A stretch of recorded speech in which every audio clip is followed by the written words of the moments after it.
तो नीट 2024 का एग्जाम अब खत्म हो चुका है। आप में से मैक्सिमम स्टूडेंट्स को ये तो समझ आ गया है कि यार नीट 2024 एग्जाम ने हमें एक चीज़ बहुत क्लियर कट बता दिया है कि फिजिक्स और केमिस्ट्री की एनसीईआरटी भी उतनी ही इंपॉर्टेंट है जितनी बायो की एनसीईआरटी। तो hello everyone, this is Shoaib Aftab, NEET 2020 all India rank 1। आज के वीडियो में डिटेल में बताऊंगा कि यार फिजिक्स और केमिस्ट्री की एनसीईआरटी को किस तरीके से पढ़ना है और बायो की एनसीईआरटी को किस तरीके से पढ़ना है, यानी कि तीनों की सब्जेक्ट वाइज एनसीईआरटी कैसे पढ़नी है, क्या अप्रोच होनी चाहिए। क्योंकि यार देखो, वॉल्यूम तो बढ़ता जा रहा है। फिजिक्स में आपको न्यूमेरिकल करना है, आपको कॉन्सेप्ट समझना है, आपको फॉर्मूले याद करने हैं, प्लस अब आपको एक और चीज ऐड हो गई कि एनसीईआरटी भी आपको उतनी अच्छे से आनी चाहिए जितनी आपको बायो की एनसीईआरटी आती है। तो केमिस्ट्री में भी सेम हाल है। तो हमें तीनों को कैसे पढ़ना है, क्या क्या इंपॉर्टेंट चीज़ है, क्योंकि सब कुछ एक एक लाइन तो आप रट के बैठ नहीं सकते, तो कैसे पढ़े बिल्कुल डिटेल में बताऊंगा। तो चलिए यार बिना टाइम वेस्ट के इसको शुरू करते हैं। सबसे पहले बायो से स्टार्ट कर रहा हूँ क्योंकि बायो इजी है और यार मैक्सिमम स्टूडेंट्स जो है बायो की एनसीईआरटी सबसे पहले पढ़ेंगे, बायो ही याद करेंगे। तो सबसे पहले देखो क्या आता है बायो की एनसीईआरटी में। कोई भी यूनिट जब आप स्टार्ट करते हो एनसीईआरटी के अंदर, तो जैसे कि ये यूनिट रिप्रोडक्शन है, तो उसमें पहले यूनिट का इंट्रो आता है। तो यार जो यूनिट का इंट्रो होता है, कभी कभी उसमें कुछ एक आध यूनिक चीज या अलग चीज बता दी जाती है जो चैप्टर के अंदर नहीं होती है। जैसे कि आपको याद होगा पहले एक रिडक्शनिस्ट बायोलॉजी करके टर्म दिया हुआ था। ऐसे कुछ ना कुछ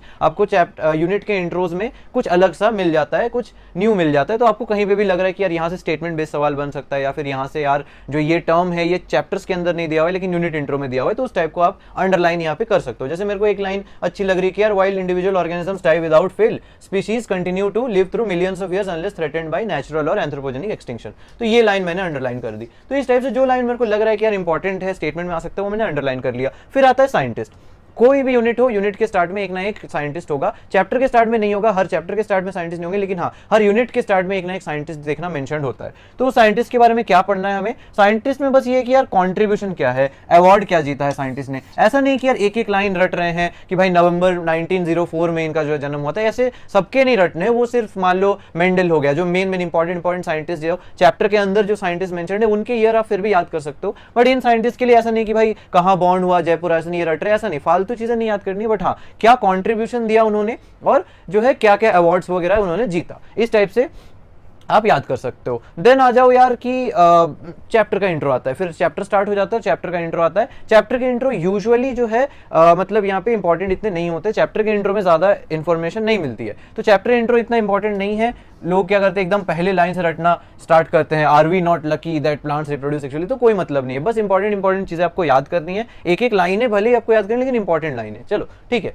उसके बाद में आता हूँ नेक्स्ट पार्ट पे कि यार कहीं पे भी डायग्राम हो। ओके, इसमें हाँ कहीं पे भी डायग्राम हो, डायग्राम में आगे दिखाऊंगा। जैसे कि लेट से ये फ्लावर वाला डायग्राम है, तो कहीं पे डायग्राम हो तो डायग्राम में हमें लेबलिंग भी इंपॉर्टेंट है, और लेबलिंग के साथ साथ जो नीचे इंफॉर्मेशन लिखी होती है वो भी बहुत ज्यादा इंपॉर्टेंट है। क्योंकि यार हम लोग क्या करते हैं, लेबलिंग याद कर लेते हैं, नीचे वाला पार्ट भूल जाते हैं, वहीं से सवाल आ जाता है। तो लेबलिंग भी देख लेना। और इसके बाद आता है कोई भी असर्शन रीजन स्टेटमेंट। अब पूरा चैप्टर आप पढ़ रहे हो, टेक्स्ट एक एक लाइन पढ़ रहे हो, कहीं कहीं पे देखना ऐसा कुछ लिखा होगा ड्यू टू या बिकॉज लिखा होगा कि यार दो स्टेटमेंट है, बीच में ड्यू टू या बिकॉज, कि यार ये चीज इसलिए हो रही है बिकॉज ये रीजन है, या फिर ये चीज इसलिए हो रही है ड्यू टू ये रीजन है। तो इस टाइप से असर्शन रीजन टाइप क्वेश्चन वहां पे बन सकता है। आपको हमेशा माइंड में वो फ्रेम लेके चलना है कि कहां से असर्शन रीजन क्वेश्चन बन सकता है जब आप टेक्स्ट पढ़ रहे हो। ठीक है, नेक्स्ट आ जाओ टेबल पे या चार्ट पे, कहीं पे भी टेबल दिया हो, जैसे सेकेंडरी मेटाबोलाइट। हर साल बायोमोलिक्यूल में अगर एक ही सवाल आएगा ना, तो वो सेकेंडरी मेटाबोलाइट वाले टेबल से ही आता है। तो फिर इस टाइप से कहीं पे टेबल हो बहुत इंपॉर्टेंट है, कहीं चार्ट हो बहुत इंपॉर्टेंट है, समरी भी इंपॉर्टेंट है यार। समरी में से एक तो आपको पूरा चैप्टर का रिवीजन हो जाता है, प्लस चैप्टर का रिवीजन के साथ साथ अगर कुछ एक्स्ट्रा हो, कुछ यूनिक हो, वहां से सवाल आने की प्रोबेबिलिटी भी बहुत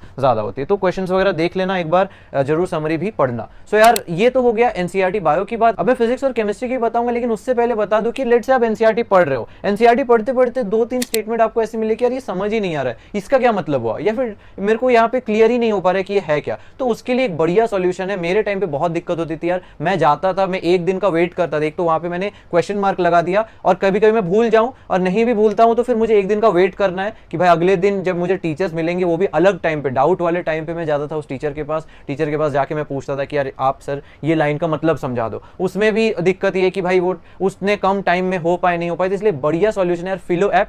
फिलो ऐप पे आपको क्या करना है, कोई भी क्वेश्चन हो, क्वेश्चन का जो है फोटो स्क्रीनशॉट ले लेना है, उस पर अपलोड कर देना है। क्वेश्चन हो, एनसीईआरटी की लाइन हो, जो भी आपने उसका जो स्क्रीनशॉट लिया 60 सेकेंड्स के अंदर अंदर, यानी कि हाँ 1 मिनट के अंदर अंदर ये आपको उस फील्ड के एक्सपर्ट ट्यूटर से कनेक्ट करेगा और उसमें आप वीडियो कॉल या ऑडियो कॉल के थ्रू आपको समझाएंगे एक तो, उसके बाद आप अनलिमिटेड टाइम तक, जब तक आपको कॉन्सेप्ट क्लियर नहीं हो जाता, अनलिमिटेड टाइम तक आप उनसे जितनी मर्जी सवाल उस टॉपिक रिलेटेड पूछना चाहो पूछ सकते हो। और जब आपका सब कुछ क्लियर हो जाए, जब आपका जो है पूरा प्रॉब्लम सॉल्व हो जाए, तब आप वो जो ट्यूटर है अगर आपको पसंद आए हो तो वो ट्यूटर को आप मार्क कर सकते हो एज योर फेवरेट, और आगे चल के आप उन्हीं ट्यूटर से कनेक्ट करके उन्हीं से सीख सकते हो। तो काफी अमेजिंग है, कोई टाइम लिमिट नहीं है, अपने पेस में सीखो। और बहुत सारी इस ऐप पे बहुत सारे मॉक टेस्ट मिल जाएंगे, बहुत सारी क्वेश्चन प्रैक्टिस, एनसीईआरटी भी सब कुछ इसमें जो अपलोडेड है, मॉक टेस्ट वगैरह सब कुछ अवेलेबल है। लिंक्स मैं नीचे डिस्क्रिप्शन पे डाल दूंगा, बिल्कुल चेकआउट करना मत भूलना, ये अमेजिंग ऐप। अब आगे बढ़ते हैं हमारे वीडियो की तरफ यार, कि केमिस्ट्री की एनसीईआरटी कैसे पढ़नी है। तो केमिस्ट्री की एनसीईआरटी थोड़ी डिफरेंट है स्ट्रक्चर वाइज बायो की एनसीईआरटी से। सबसे पहले हम यहाँ पे केमिस्ट्री में थोड़ा उल्टा चलेंगे, ठीक है, क्योंकि हम केमिस्ट्री हमें आदत कैसे पढ़ने की कि भाई टीचर हमें पढ़ाते हैं, नोट्स देते हैं, तो हम पहले टीचर के नोट्स पढ़ते हैं, फिर हम मॉड्यूल के क्वेश्चन सॉल्व करते हैं, फिर हम एनसीईआरटी पे आते हैं। बायो में उल्टा होता है, बायो में हम स्टार्ट ही एनसीईआरटी से करते हैं। तो केमिस्ट्री में हम लोग जब एनसीईआरटी भी पढ़ेंगे तो थोड़ा उल्टा स्टार्ट कर सकते हैं। जैसे कि मैं पहले क्या करता था, मैं हमेशा समरी से स्टार्ट कर लेता था कि यार एक बार मैं एनसीईआरटी पढ़ ही रहा हूँ, एनसीईआरटी मुझे पढ़ना ही है, तो मैं क्यों ना पीछे से स्टार्ट करूँ। तो समरी में मुझे एक तो पहले पूरा ही जो है आइडिया लग जाएगा, ठीक है, कि पूरे चैप्टर में है क्या क्या इंपॉर्टेंट, क्या क्या चीज़ें हैं। जैसे यहाँ पे बोल्ड करके आपको पता लग जाता है कि यार हाँ ये मेन टॉपिक है, ठीक है। उसके बाद अगर आपको थोड़ा पीवाईक्यू आपने प्रैक्टिस कर रखा हो, क्योंकि आप मॉड्यूल तो सॉल्व कर ही रहोगे साथ, तो आपको आइडिया है क्या यहाँ से ज़्यादा सवाल आते हैं। उसके बाद आपको क्या करना है, इन टेक्स्ट क्वेश्चन करने हैं। हाँ, केमिस्ट्री के इन टेक्स्ट क्वेश्चन एग्जैक्ट जो है रिपीट होते हैं। जैसे यहाँ पे मैंने एक इन टेक्स्ट क्वेश्चन का स्क्रीनशॉट डाला हुआ है, तो ये 11th क्लास में ऐसे पिंक वाले बॉक्सेस में ऐसे इन टेक्स्ट क्वेश्चन दिए होते हैं विद सॉल्यूशन। तो विद सॉल्यूशन वाले सवाल एग्जैक्ट रिपीट हुए हैं। और हाँ, अगर आप देखोगे तो रिसेंट कोई नीट था, मुझे एग्जैक्टली याद नहीं, वहां पे एक कैलकुलेशन फंस रही थी, लेकिन जो स्टूडेंट्स ये इंटेक्स्ट क्वेश्चन करके गए थे वो एग्जैक्ट इंटेक्स्ट क्वेश्चन ही छाप के आया था। तो इस वजह से उनको कैलकुलेशन भी करने की जरूरत नहीं पड़ी, क्योंकि उन्होंने वो चीज ऑलरेडी सॉल्व कर रखी थी और वो क्वेश्चन उनका सही हो गया। तो ये जो है बहुत इंपॉर्टेंट है, इंटेक्स्ट क्वेश्चन जिसमें विद सॉल्यूशन दिया होता है। एक्सरसाइज क्वेश्चन भी आप सॉल्व कर सकते हो, कर ही लेना चाहिए यूजुअली। उसके अलावा टेबल्स वगैरह कहीं पे दिए हुए हो, तो टेबल अगर आपको ऐसे नहीं रटना कि यार एक एक वैल्यू आप रट रहे हो। जैसे यहाँ पे देखोगे तो आर्गन की वैल्यू दी हुई है, कार्बन डाइऑक्साइड की वैल्यू दी हुई है, तो यहाँ पे आप ऐसा नहीं करोगे कि यार एक एक वैल्यू आप रट रहे हो, है ना, कि भाई इसका 40 है, इसका 1.67 है, ऐसा आप ऑब्वियसली नहीं, कोई याद नहीं कर पाएगा। तो आप यहाँ पे एक ऑर्डर बना सकते हो कि यार सबसे कम किसका होता है, सबसे ज्यादा किसका होता है। तो इस टाइप से आप ऑर्डर बना लो। एम्स वाले टाइम पे जब एम्स का अलग एग्जाम होता था तब ऑर्डर्स बहुत ज्यादा आते थे जो टेबल्स में से। तो मैंने एक बार जो है एम्स का प्रीवियस ईयर क्वेश्चन सॉल्व कर रहा था, उस टाइम पे एक वेवलेंथ का ऑर्डर आ गया था और मैंने देखा कि यार एक टेबल में दिया हुआ है वैल्यूज के साथ।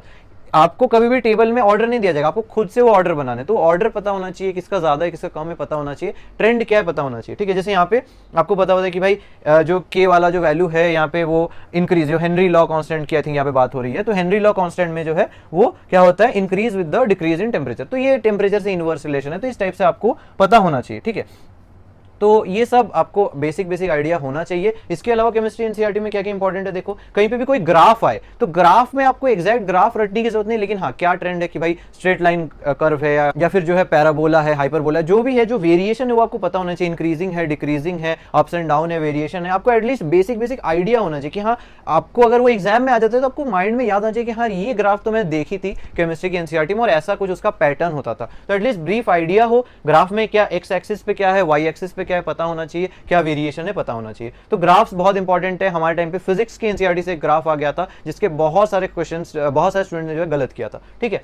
फिर उसके बाद अगेन एआर स्टेटमेंट, कहीं पे भी बिकॉज आ जाए, ड्यू टू आ जाए, यूजेस, कहीं पे भी एप्लीकेशन वाला पार्ट है कि भाई ये जो है इसका यूज है, एप्लीकेशन यूजेस वगैरह कहीं पे बहुत आते हैं। ऑर्गेनिक में देखोगे तो लास्ट पेज एक पूरा पेज ही होता है जिसमें बहुत सारे एप्लीकेशन दिए होते हैं। इनऑर्गेनिक के जितने भी रिएक्शंस हो गए, ऑर्गेनिक के जितने रिएक्शन, ये तो यूजुअल हो गए, ये तो आपके क्लास नोट्स में भी कवर होते हैं, ठीक है। फिजिक्स की एनसीईआरटी में आ जाओ, एक वीडियो मैंने ऑलरेडी बना रखा है फिजिक्स एनसीईआरटी, बट फिर बता दूं ब्रीफ में।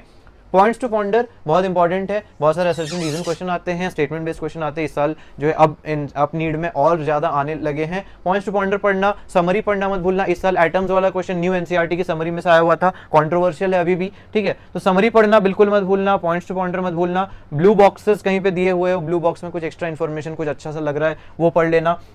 बैक एक्सरसाइजेस बिल्कुल सॉल्व करने हैं क्योंकि कई बार रिपीट हो सकते हैं, नीट में आ सकते हैं। और इसके अलावा और क्या क्या करना है, कहीं पे भी कुछ साइंटिस्ट वगैरह के बारे में थोड़ा बहुत कुछ बता रहा हो तो एटलीस्ट ब्रीफ आइडिया होना चाहिए। ऐसे नहीं कि हर एक साइंटिस्ट यहाँ पे भी रट रहे हैं कि भाई इस साइंटिस्ट ने ये दिया, इसने ये दिया, बट एटलीस्ट ब्रीफ आइडिया होना चाहिए कि हाँ यार इसके कॉन्ट्रीब्यूशंस ये थे। और उसके बाद इंटेक्स्ट क्वेश्चन यहाँ पे भी इंपॉर्टेंट है, कहीं पे भी कोई इंटेक्स्ट क्वेश्चन दिया हो विद सॉल्यूशन दिया हो इंपॉर्टेंट है, कोई फार्मूला डेरिवेशन दिया हो, अगर आपको पढ़ के समझ आ रहा है तो समझ लो, एटलीस्ट याद नहीं भी करो तो एटलीस्ट समझ लो। थ्योरी में पीवाईक्यू टॉपिक्स थोड़े इंपॉर्टेंट हो जाते हैं, आप एक बार प्रीवियस ईयर क्वेश्चन जाके स्कैन करो कि हाँ यहाँ से बार बार पीवाईक्यू आ रहा है, तो वो पीवाईक्यू टॉपिक की एनसीईआरटी पढ़ लो एक बार ढंग से, ठीक है। उसके अलावा कहीं पे भी एप्लीकेशन पार्ट आ जाए कि यार ट्रांसफार्मर है, ट्रांसफार्मर का ये एप्लीकेशन हो गया, एडी करंट है, एडी करंट का ये एप्लीकेशन हो गया, ठीक है, उसके कोई एडवांटेज हो गए, कुछ डिसएडवांटेज हो गए, तो इस तरह से थियोरेटिकल पार्ट है ना वो भी थोड़ा सा इंपॉर्टेंट हो जाता है। तो एप्लीकेशन हो गया, कोई फैक्ट बता दिया कि यार कार्बन का ना ये प्रॉपर्टी है, कि यार ये जो कंपाउंड है इसकी ये प्रॉपर्टी है, तो कोई फैक्ट हो गया कि यार मतलब ये तो ऐसा होता ही है, तो फैक्ट इंपॉर्टेंट हो जाता है क्योंकि वो असर्शन रीजन में आ सकता है या स्टेटमेंट वाले सवाल में आ सकता है। कहीं पे डायग्राम हो, ग्राफ क्योंकि मैंने बताया मेरे टाइम पे 2020 जब फिजिक्स एनसीईआरटी इतना इंपॉर्टेंट नहीं था, तब भी जो फिजिक्स की एनसीईआरटी से डायरेक्ट ग्राफ क्वेश्चन आ गया था, उठ के एकदम एग्जैक्ट कॉपर की कंडक्टिविटी वाला ग्राफ आ गया था। सो यार इतना आपको करना है। ये जो पूरी पीडीएफ है ये मैं अपने टेलीग्राम चैनल पे जरूर डाल दूंगा ताकि आपको भी पता हो कि क्या क्या चीजें आपको पढ़नी है, क्या क्या चीजें आपको फोकस करना है। तो टेलीग्राम चैनल नीचे लिंक डालूंगा, ज्वाइन करना मत भूलना। वीडियो हेल्पफुल लगी हो तो लाइक जरूर करना, शेयर करना अपने फ्रेंड्स के साथ। ऐसे ही इन्फॉर्मेटिव वीडियोस के साथ मैं आपसे मिलता रहूंगा। मिलते हैं अगले वीडियो में, तब तक के लिए यार बाय बाय।